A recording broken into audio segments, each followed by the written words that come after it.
আতঙ্কের আরেক নাম ভুতুড়ে বিদ্যুৎ বিল। চলতি মাসে অস্বাভাবিক বিল আসার অভিযোগ গ্রাহকদের। এদিকে গ্রাহকদের অভিযোগের পরও নিশ্চুপ ডিপিডিসি সহ বিদ্যুৎ সরবরাহকারী প্রতিষ্ঠানগুলো। এ বিষয়ে কনজিউমার অ্যাসোসিয়েশন অব বাংলাদেশ ক্যাবের সভাপতি AHM শফিকুজ্জামান অযৌক্তিকভাবে বিদ্যুৎ বিল বেশি আসার সমালোচনা করে বলেন, এ খাতে স্বচ্ছতা ও জবাবদিহিতা নিশ্চিত করতে হবে সংশ্লিষ্টদেরই।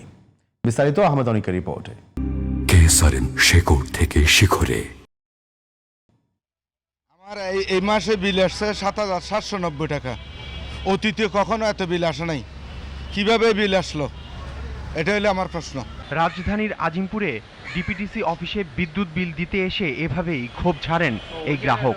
এক মাস আগেও যিনি ১,০০০ টাকা বিল দিয়েছেন, চলতি মাসে তা বেড়ে হয়েছে দ্বিগুণ বা তারও বেশি। ভুক্তভোগীরা জানান, ব্যবহার একই থাকার পরও কিভাবে এত বিদ্যুৎ বিল এলো তার হিসাব মিলাতে পারছেন না।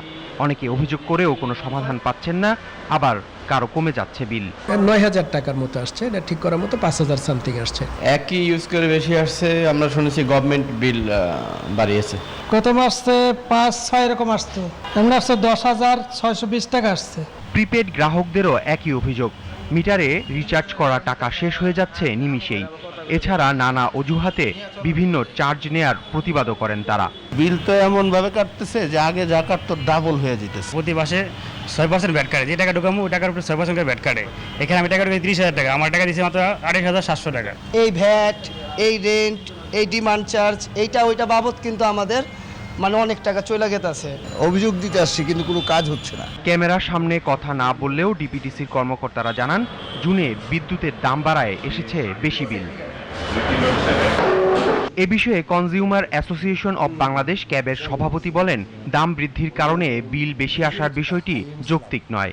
ব্যবহার যদি না পারে তাহলে তো সে ওই স্ল্যাবে, একটা স্ল্যাব থেকে সে উচ্চতর স্ল্যাবে যায়নি। তাহলে কি দাঁড়াচ্ছে যে এইখানে যে অতিরিক্ত যে বিদ্যুৎ বিল সেটা সর্বোচ্চ 20% বাড়তে পারে। সরকার বিদ্যুতের দাম বাড়িয়ে অ্যাডজাস্টের কথা বলেছে, কিন্তু আমার যেটা ধারণা যে এখানে আরও একটা আপনি বলবো যে শুভঙ্করের ফাঁকি রয়েছে। সেই ফাঁকিটা কি, আপনারা দেখেন যে প্রিপেড মিটার, সে প্রিপেড মিটারে সেইখানে আপনার মিটার চার্জ থেকে শুরু করে বিভিন্নভাবেই কিন্তু ভোক্তাদের, কনজিউমারদের পকেট কাটা হচ্ছে। গ্রাহকের অধিকার ক্ষুণ্ণ করে কারো পক্ষেই ভালো কিছু করা সম্ভব নয় বলেও জানান তিনি। জনগণ প্রতিটা পদে পদে তাকে কিন্তু তার পকেট কাটা হচ্ছে, এবং সেই পকেট কাটার ফলে যেটা হচ্ছে যে এর মধ্যে কিন্তু আস্তে আস্তে সেটা তাদের মধ্যে কিন্তু একটা ক্ষোভ তৈরি হওয়াটাই স্বাভাবিক। স্বচ্ছতা বা আমাদের সরকারি যারা দায়িত্বশীল তারা কিন্তু এই বিষয়ে যদি তাদের কোনো আপডেট থাকে, এটা আসলে জনগণকে জানানো, এটা কিন্তু তাদের দায়িত্ব। এটা যদি না পালন করে তাহলে কিন্তু একটা সময় এই সরকার কিন্তু জনবিচ্ছিন্ন হয়ে যাওয়ার একটা সংখ্যা থাকে, এবং অতীতে আমরা সেটা দেখেছি। কয়েকদিন পর পর বিদ্যুতের দাম না বাড়িয়ে চুরি এবং অপচয় কমিয়ে আনার দাবি সচেতন নাগরিক সমাজের।